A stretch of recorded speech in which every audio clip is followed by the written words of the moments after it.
Vou conversar agora com o deputado federal Marcelo Ramos sobre um assunto que atinge diretamente todos nós amazonenses e brasileiros que moramos aqui na cidade de Manaus, no estado do Amazonas. Marcelo, você esteve aqui na semana passada e a gente falava ainda que era uma probabilidade do presidente Jair Bolsonaro voltar atrás do decreto. Mas a gente percebe que ele foi realmente até o fim. O que é que essa nova medida do presidente Jair Bolsonaro traz de prejuízo para os amazonenses? Alex, bom dia a você, bom dia aos demais participantes da mesa, todos que nos acompanham na rádio ou pelas redes sociais. Eu quero primeiro dizer da minha frustração de não ter ninguém aqui para defender o decreto, né? Acho até que vocês tentaram convidar a turma que apoia o presidente, que defende o decreto, mas correram, né? Minha esperança era ter um debate que pudesse ter um contraponto aqui, porque realmente é muito difícil. A gente tentou agendar com o Coronel Menezes, mas a nossa produção não teve retorno. É muito difícil defender como amazonense esse decreto. O que aconteceu? Na segunda-feira eu fui com o governador a Brasília, havia uma perspectiva, fruto de uma declaração dele próprio, de que ele ajuizaria a ação direta de inconstitucionalidade, mas quando o governador voltou de Brasília, eu não voltei com ele, ele voltou na própria segunda, eu voltei ontem de manhã, não foi ajuizada a ação direta de inconstitucionalidade. O governador, na minha opinião, corretamente, insiste num processo de negociação com o governo federal. Eu acho que cada um cumpre o seu papel nessa história. O nosso papel é cobrar, fiscalizar, que é o papel do parlamento. E o papel do governador, o papel realmente de esgotar todas as possibilidades de negociação. Você acha que ainda não esgotou? O que me deputado? preocupa, Alex, e é isso que eu quero concluir essa minha fala. O que me preocupa é que o que se ouve em Brasília é que o presidente vai publicar um novo decreto reduzindo mais 10% do IPI. Então, de 25 seria para 35. Só que nesse novo decreto de redução de mais 10%, ele tiraria os bens produzidos na Zona Franca de Manaus e mesmo nesse novo decreto não tiraria todos. Isso é muito grave, porque isso é a confirmação definitiva de que terá redução de 25%. Isso não é vitória nenhuma para o Amazonas. Nenhuma. Isso é uma manobra. Absolutamente nenhuma vitória para o Amazonas. É importante que a gente tenha claro isso. Os 25% já comprometem significativamente alguns setores do polo industrial de Manaus. E o que é mais grave é que a maior resistência do presidente é em relação a 3 setores que são fundamentais para nós. O setor de concentrados e o setor de bens de informática, tanto de componentes como de bens finais de informática, nós temos os 2 polos aqui. Por quê? Porque esses 2 setores foram os 2 setores que puxaram o crescimento do polo industrial de Manaus no primeiro trimestre. E o setor de motos. Motos e bens de informática, por outro lado, significam 75% dos empregos gerados no polo industrial de Manaus. Então, qualquer medida que não tenha dentro concentrado moto e bens de informática é uma medida que compromete significativamente os empregos, a economia e a vida dos amazonenses. Vamos esperar aí os próximos capítulos. Eu não tenho legitimidade para ajuizar a ação direta de inconstitucionalidade. Mas o senhor como deputado, como um homem experiente, como alguém que anda ali nos bastidores da política em Brasília, como vice-presidente da casa mais importante lá de Brasília, o senhor não acha que já estourou tudo que deveria ser conversado com o presidente Jair Bolsonaro?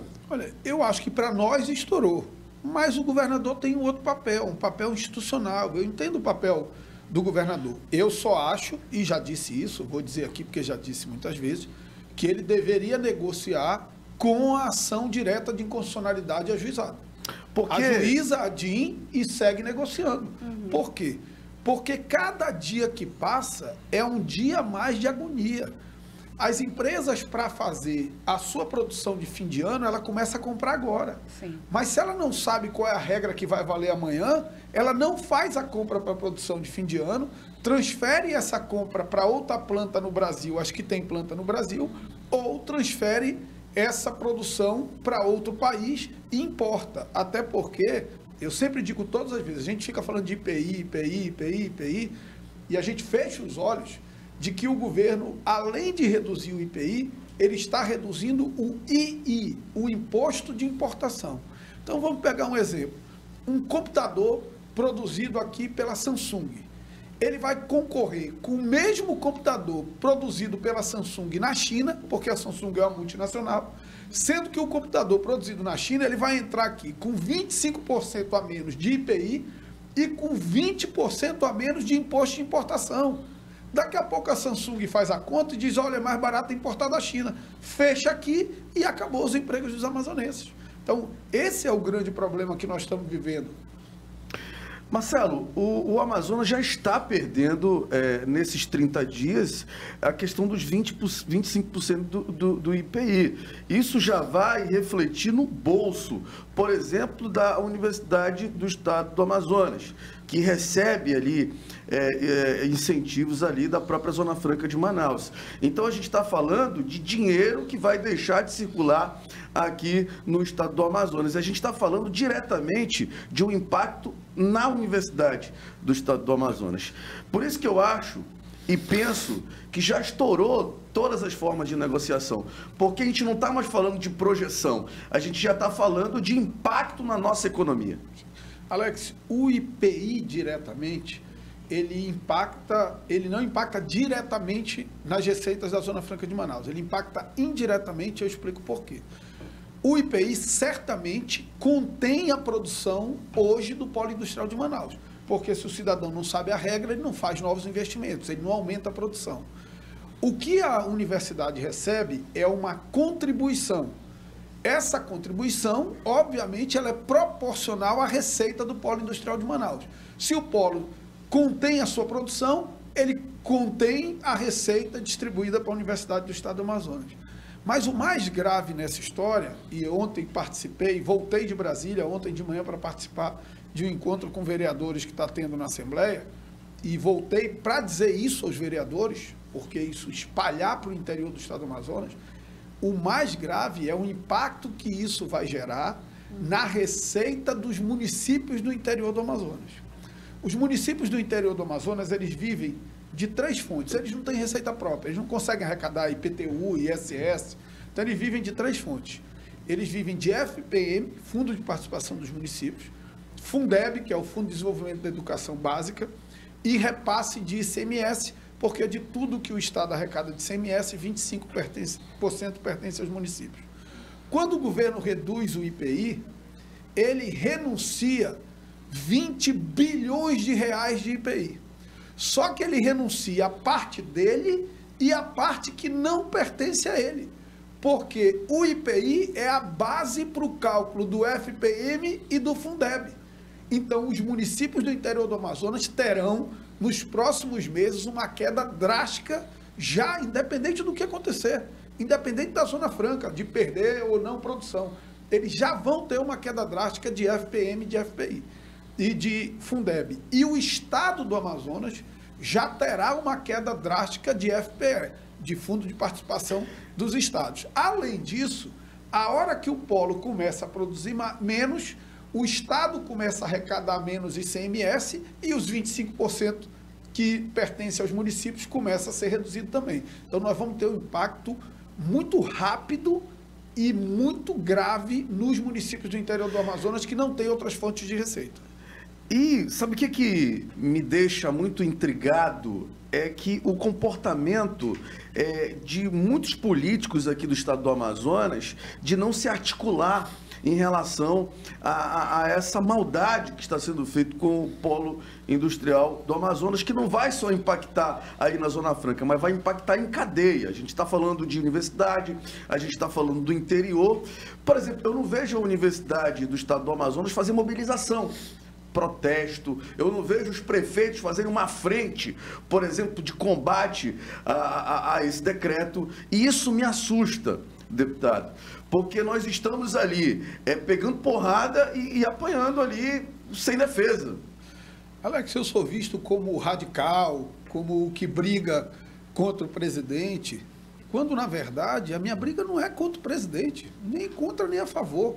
Minha briga é a favor dos empregos dos amazonenses, da Universidade do Estado do Amazonas, é a favor das escolas dos amazonenses que são financiadas com ICMS dos hospitais, do salário do servidor público. A minha briga é a favor da proteção da floresta. As pessoas esquecem que o Amazonas só tem uma Zona Franca porque a reserva legal aqui é 80%, enquanto no resto do Brasil é 20%.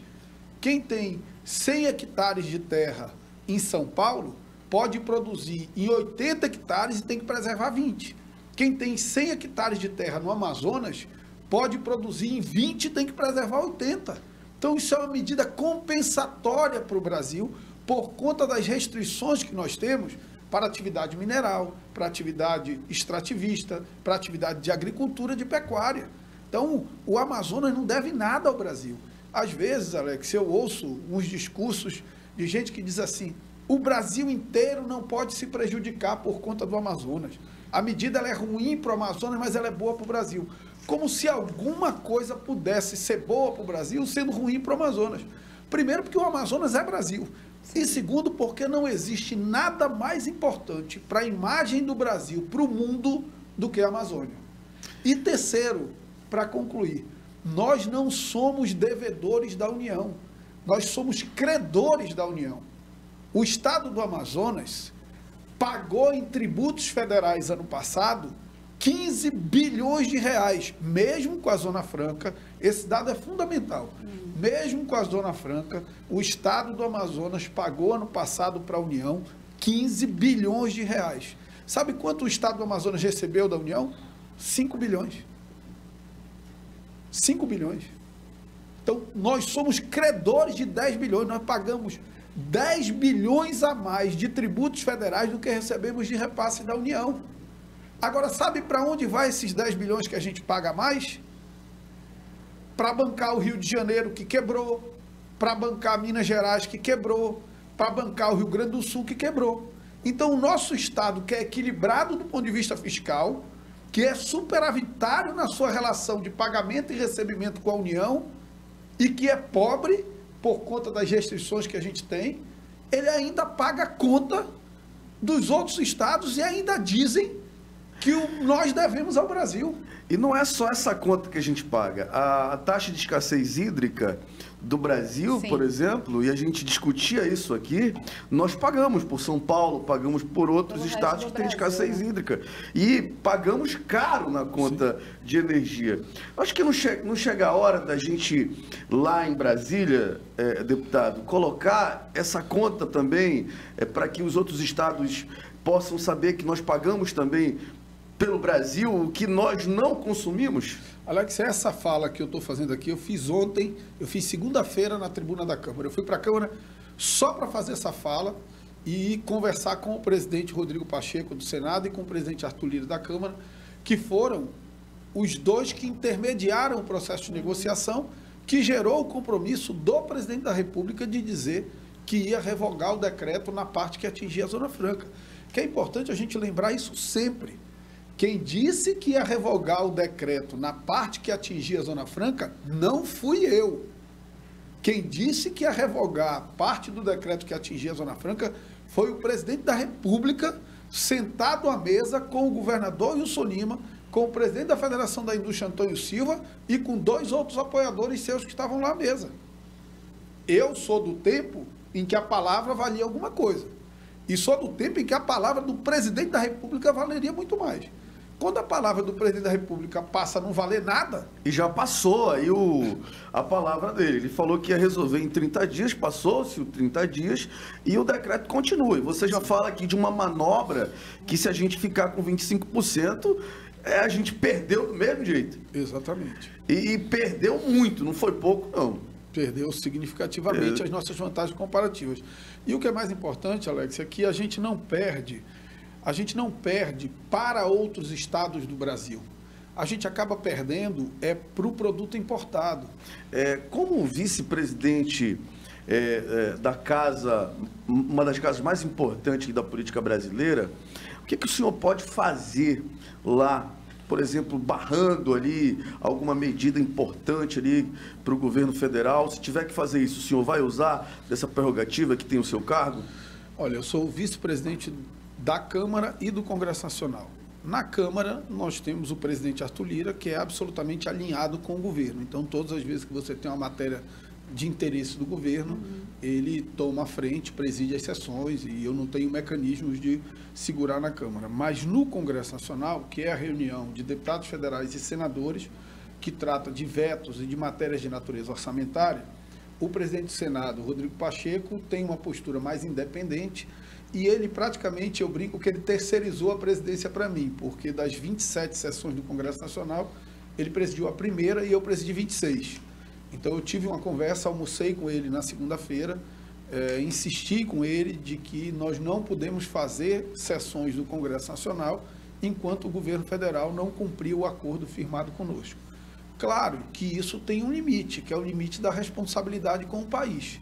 Né? Você tem ali plano safra, uma série de coisas que dependem de aprovação de PLNs que, por enquanto, a gente está segurando. Mas também nós não vamos cometer irresponsabilidade de inviabilizar o país. Mas, por enquanto, nós já estamos há quase 4 semanas sem sessão do Congresso Nacional por conta disso. Fora isso, há a luta política do dia a dia da Câmara, da fala, da sensibilização dos colegas, e eu fui até muito criticado por isso, pelo bolsonarismo, ajuizei uma representação junto ao Tribunal Superior Eleitoral, porque tenho clareza de que reduzir imposto em ano de eleição é conduta vedada pela lei eleitoral. Artigo 73, parágrafo 10, ou artigo 70, parágrafo 3º, não lembro agora exatamente. O fato é que, em ano de eleição, você não pode oferecer nenhum benefício sem contrapartida. Você reduzir um imposto para o empresário é a mesma coisa que você dar uma cesta básica para um cidadão em troca do voto. E tem um dado que eu não posso deixar de falar, que eu usei ontem na minha argumentação na tribuna, que é o efeito disso nos preços para o resto do Brasil. Veja só, Alex, o presidente citou na fala dele máquina de lavar, fogão e geladeira, e disse que eu era contra reduzir o imposto de máquina de lavar, fogão e geladeira. Sabe o que aconteceu com máquina de lavar, fogão e geladeira no mês de março, depois do decreto publicado no dia 25 de fevereiro? Aumentou o preço. Então, o presidente baixou em 25% o IPI e o preço aumentou para o consumidor final. Sabe qual foi o único eletroeletrônico que o preço diminuiu para o consumidor final? A televisão. Sabe por quê? Porque é produzido na Zona Franca de Manaus, onde o IPI é 0. Fogão aumentou o preço, não produz na Zona Franca. Geladeira aumentou o preço, não produz na Zona Franca. Máquina de lavar aumentou o preço, não produz na Zona Franca. TV diminuiu 3% o preço, produz na Zona Franca. Quem está errado nessa história? Deputado, o senhor foi duramente criticado pelo filho, talvez o mais próximo do presidente Jair Bolsonaro, que inclusive é o marqueteiro da campanha dele à reeleição, que é o Carlos, né? O Carlos Bolsonaro. Ele usou ali as suas redes sociais para criticar aí essa sua posição em relação à diminuição dos impostos, né? Mas o senhor já explicou aqui para a gente que, na verdade, a gente não é contra. Que quando eu falo a gente, porque somos nós, amazonenses brasileiros que moramos aqui, que não somos contra impostos. Ninguém é contra impostos, a diminuição de impostos, né? Mas como o senhor vê esse ataque? Olha, eu me sinto orgulhoso de receber um ataque por defender o povo do Amazonas. Eu não fui eleito para bajular o presidente da República, eu não sei nem quem é esse doidinho. Então, receber um ataque de um doidinho desse por defender os interesses do povo do Amazonas, eu me sinto orgulhoso. Eu fui eleito para defender o povo do Amazonas, não fui eleito para bajular presidente. O doidinho é o Carlos Bolsonaro, né? Deputado, eu sei que daqui a pouco o senhor tem uma reunião com a bancada federal aqui do Amazonas, e vocês têm sempre se reunido para tratar desse ponto. O que eu queria saber é o seguinte: a gente não tem conseguido, pelo menos aqui, colocar vocês de frente com a bancada bolsonarista. Como é que está esse relacionamento interno da bancada? Sendo que tem os membros que defendem o posicionamento do presidente Bolsonaro, mesmo aqui no Amazonas. A gente não tem conflito. Eu, inclusive, todas as vezes que falo, e já falei aos deputados que são mais bolsonaristas, é o seguinte: cada um pede do seu jeito. Peçam com carinho, peçam por favor ao presidente. Esse é o recado que eu mando, não só para a bancada, mas para todo mundo que apoia o presidente aqui. Mande uma mensagem com carinho: presidente, eu lhe amo. defendo os empregos da minha gente, defendo a economia do meu estado. Cada um tem seu estilo. O que não dá é para ser amazonense e defender o decreto. Aí não dá. Aí é ser amazonense e ser inimigo dos interesses do povo do Amazonas.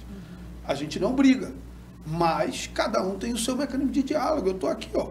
Eu posso até discordar, mas eu estou reconhecendo que o governador está esgotando as possibilidades de negociação. Nós temos deputados da nossa bancada que são vice-líderes do governo. Peraí, por que não pede uma audiência com o presidente da República e explica para ele, apresenta os dados, sensibiliza o presidente disso? Esse não é o meu papel. Cada um pode cumprir um papel nessa história. Alguém mais duro vai na tribuna, sou eu que sou mais independente. Deputado Zé Ricardo é um deputado de oposição, é mais radical ainda. Por outro lado, você tem um deputado que apoia o presidente Bolsonaro, que é vice-líder do Bolsonaro, pede uma audiência com ele, explica para ele, sensibiliza ele da necessidade de rever o decreto. Essa não é uma briga que nos permita nos dividirmos entre quem apoia e quem não apoia o presidente Bolsonaro. Porque ela não é uma luta contra o presidente Bolsonaro. Ela é uma luta a favor dos empregos dos amazonenses, das escolas, dos hospitais, do salário do servidor público, da floresta, da economia do Estado, da economia do interior do Estado. Nós não podemos nos dividir nessa história. Ninguém pode, olha, com todo o amor que você possa ter por qualquer político, ninguém pode amar mais um político do que amar o seu próprio Estado, o seu próprio emprego, o próprio mecanismo que dá de comer para a sua família.